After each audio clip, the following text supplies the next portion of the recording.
Today I'm going to discuss my lab's work on novel nanoparticle enzyme-based hybrid synthesis, specifically the activation and imaging of selected electron spin hole transfers. On the whole, in this work, we use spin-based methods like EPR and MCD to identify electronic steps within these hybrids, and as well as in other model systems. We also focused on the synthesis of nanoparticles that can lead to new selective activation and imaging of these electron spin hole transfers. Electron-scale chemical reaction studies are basically non-existent due to their very fast timescales, but in our lab we can perform polarization phase-selective high magnetic field studies to characterize these transfers. These reactions occur within systems of biomedical interest and are among the most needed to be understood. We began our research observing the proposed electron transfer pattern in the wild reduction of nitrogenase, meaning the way the reaction is performed in nature. This reducing reaction is highly important for energy, biomedical, and cost efficiency applications.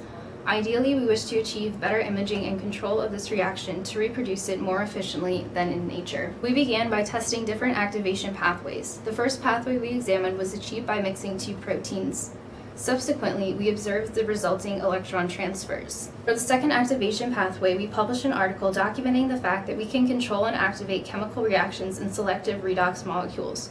Determining these non-enzymatic synthesis methods could be better and more selective than in wild types. Previously, we've examined activation pathways for enzyme synthesis via wild, non-enzymatic, and electrons excited from nanoparticles. Presently, we want to synthesize new nanoparticles for improved activation, imaging, and identification of electron trajectories. In this work, we focus on the synthesis and characterization of magnetic nanoparticles for better activation and acquiring further imaging during p-cluster synthesis. For activation type 3, we excited an electron to jump into the protein from one of the cadmium sulfide nanorods synthesized previously in our lab. This was achieved by shooting the nanorod with 405 nanometer laser light, thus exciting the electron to jump. From this case, we identified the electron spins that landed in the MOFI cluster. This slide highlights our previous work synthesizing the cadmium sulfide nanoparticles. We used a Schlenk line connected to both argon gas and a vacuum pump, coupled with our pseudo glove box of 2 syringes inserted into a vial with a septum to achieve crystallization. Continuing with the cadmium sulfide nanoparticles, we synthesized both rods and quantum dots. These quantum dots range in sizes from 37 angstroms to 85 angstroms. These larger sizes directly correlated to the time the reaction was left to crystallize in 3-headed flasks. Ultimately, we want to determine if the size and shape of the nanoparticle can affect activations. In this presentation, we focus on 3 specific questions we need to answer at this point in our research. 1. Can we successfully synthesize these magnetic nanoparticles and couple them with electrons in enzymes? 2 and 3, can we determine electron spin signatures of transfers at any place and at any time after the activation process begins? This slide shows the protein cores we have focused on to activate the P cluster and the MOFI cluster. Each method has been connected to the core that it has been tested on.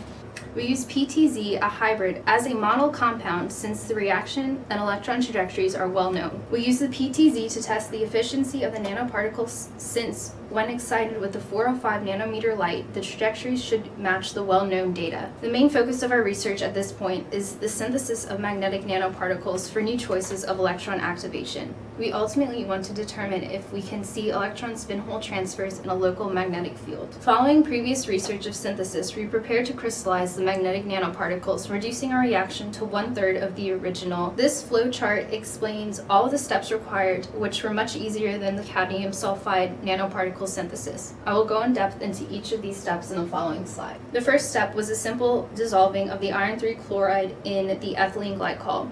A stir rod was used to dissolve the iron 3 chloride, which in this image is a white solid within the solution. After the dissolving step, all the other chemicals required were added to solution, which included the OE, DP, and sodium acetate. To mix the solution, it was placed on a vortex for approximately 30 minutes. The solution was then placed in an autoclave in an oven at 200 degrees Celsius for 12 hours. The autoclave was connected to a thermocouple device to ensure the temperature held throughout the 12 hours of heating. This is an image of the autoclave we used. This specific autoclave has a volume of 50 milliliters and is stainless steel and Teflon lined. After the sample was removed from the oven, it was separated into vials and centrifuged at 3000 RPM. The clean particles were then left to dry on a Teflon liner for another 12 hours. This image shows the magnetic nanoparticles on the Teflon liner after drying for 12 plus hours. The nanoparticles were then removed and separated for various testings. We characterized our sample using TEM analysis. Our nanoparticles matched previous literature's outcome, and our sizes range from approximately 4 nanometers to 95 nanometers. This is the TEM system we use to characterize both our cadmium sulfide and magnetic nanoparticles. The nanoparticles are in a light solution of ethanol and are placed on the end of the probe pictured on the right. Further characterization determined that our nanoparticles were actually magnetic. The particles responded when in proximity to a magnet, as shown in the image on the left. Furthermore, we went to investigate what size and shape of the nanoparticle is the most optimal for spin coupling between the protein and the particle, since our size range is quite vast. The next step in this research was to image electron spin holes with the help of global and local magnetic fields. We use EPR in our lab to image the transitions in ground electronic states between spin states split by a magnetic field. These images are from the EPR system used in our lab. The top left image shows basically the entire system, including the cavity and the microwave bridge. These images further detail the EPR used in our lab, the most prominent being the lower right image, the cryostat.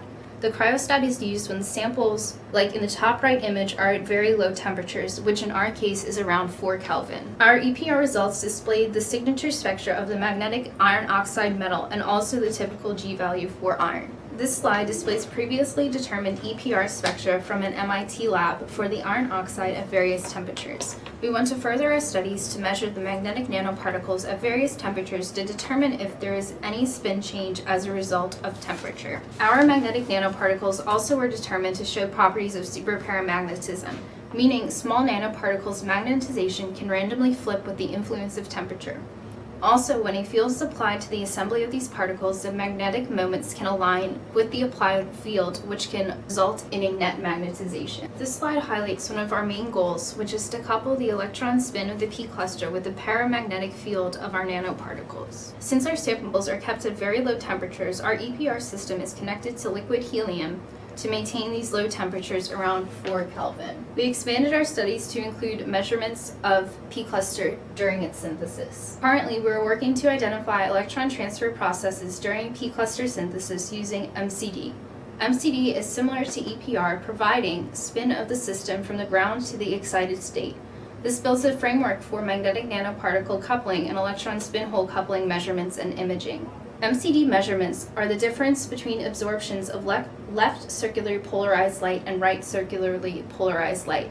MCD can detect electronic signatures of ground and excited states and other transitions that are too weak to be seen in other optical absorption spectra. We took time-dependent measurements for activated P cluster formation through an MCD study. In this run, we used reduced or as-is clusters at 0, 5, 20, 60, and 120 minutes after activation. If a specific signature is removed, like this 530 signature, common trends can be observed. They're even more promising in the next study of oxidized P cluster synthesis. Next, we took another set of time-dependent measurements for activated P cluster formation through an MCD study. In this run, we observed an oxidized cluster at 0, 5, 20, 60, and 120 minutes after activation. Again, when specific signatures are examined further, like at 520 and 800, common trends can be observed. These dips in the graphs around 5 minutes after activation correspond to some form of electron movement.